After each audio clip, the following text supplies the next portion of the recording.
Hi అండి. ఏం చేస్తున్నారు అందరూ? మేమైతే అప్పుడే కాఫీ తాగేసాం.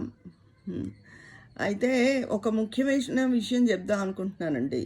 యూట్యూబ్ తెరిస్తే చాలు పంచగ్రహ కూటమి, అష్టగ్రహ కూటమి, ఫలానా రాసుల వాళ్ళకి అదృష్టం, ఫలానా రాసుల వాళ్ళు ఇంకా ఒళ్ళు గగురు పొడి చేస్తుంది, నివ్వెరపోతారు, భయంకరమైన ఇది, అది అని చెప్పి చాలా భయపెట్టేస్తున్నారండి. అసలు థంబ్‌నెయిల్సే చాలా భయంగా ఉంటున్నాయి.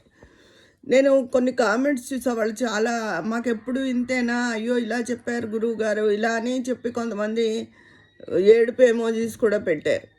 అసలు దయచేసి ఎందుకు ఇలా చెప్తున్నారో తెలీదు. వాళ్ళని వద్దు అంటే వాళ్ళు మానరు. కానీ ఎవ్వరూ భగవంతుడిని నమ్మండి తప్ప ఇలాంటివి నమ్మొద్దండి. బ గ్రహాలన్నిటికి అధిపతి ఈశ్వరుడు. ప్రతిరోజు శివాలయానికి వెళ్ళండి. మీకు గ్రహస్థితి బాలేదు అని మీకు అనిపిస్తే.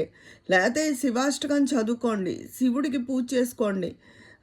మీ ఇంటికి శివాలయం అవి దూరంగా ఉంటే గనక.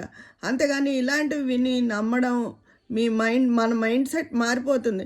మైండ్‌ని బట్టే ఏదైనా ఆధారపడి ఉంటుంది. మనం చెడు ఊహిస్తే అలాగే ఉంటుంది. అలా కాక ధైర్యంగా ఉంటే ధైర్యంగానే అన్నీ సజావుగా సాగుతాయి. కానీ వాళ్ళు అలా కొన్ని రాసుల వాళ్ళని భయపెట్టడం చాలా తప్పది. ఎవరి కర్మానుసారం ఎవరికి ఎలా జరగాలని ఉంటే అలా జరుగుతుంది.